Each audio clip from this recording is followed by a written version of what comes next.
हम मान लेते हैं। तबीयत इतनी खराब थी दोस्तों, आपको शायद सुनने में अचंभव लगेगा, आश्चर्य हो जाएंगे आप लोग, लेकिन यही सच्चाई है। उसकी माँ का कहना है कि मेरी बेटी का मौत बवासीर से हुआ है। शाबाशी देनी पड़ेगी ऐसी माँ को। बवासीर पीछे के थोड़ा मैं क्लिप गोरखपुरिया भौजी के मैं दिखाई, तो आप लोग जितने यूट्यूब से प्यार करते हो, जितने हमारे फैमिली जितने यूट्यूब है सबसे प्यार करते हो, तो आप एकता लाओ, क्योंकि ममता के मरने का बहुत सच्चाई है पीछे।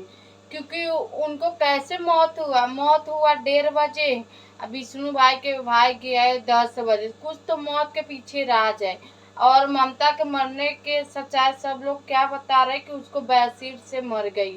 तो बैसिर इतना नहीं जोर होता है कि 2 दिन में हो गया है और उसकी मौत हो गया, ऐसा मौत वाली बीमारी के लोग ना झूठा साबित कर रहे हैं। तो गाइस, ममता जो मर गई है उनको पता ना उनकी माँ कैसी है, एक उसे कफन भी नहीं दे के उसको अंतिम संस्कार के, ऐसी माँ कैसी हो सकती है, अपने बेटी के एगो कफन भी नहीं दे सकती, कैसी माँ है। छी, गोरखपुर के नाम ये लोग ना डुबाना चाहते, यूपी वाले को लग रहे दिल नहीं है।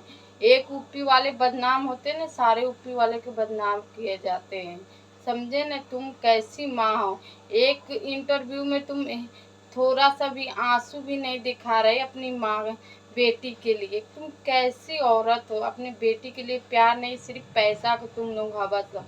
और गोरखपुरिया भौजी इस बार जवाब मुंह तोड़ देंगे, क्योंकि लड़ेगी ममता के लिए, क्योंकि बहुत अच्छी लड़की थी। इसलिए मैं बड़ी वीडियो नहीं करना चाहती, आपसे नेक्स्ट वीडियो में ज़रूर मिलती हूँ।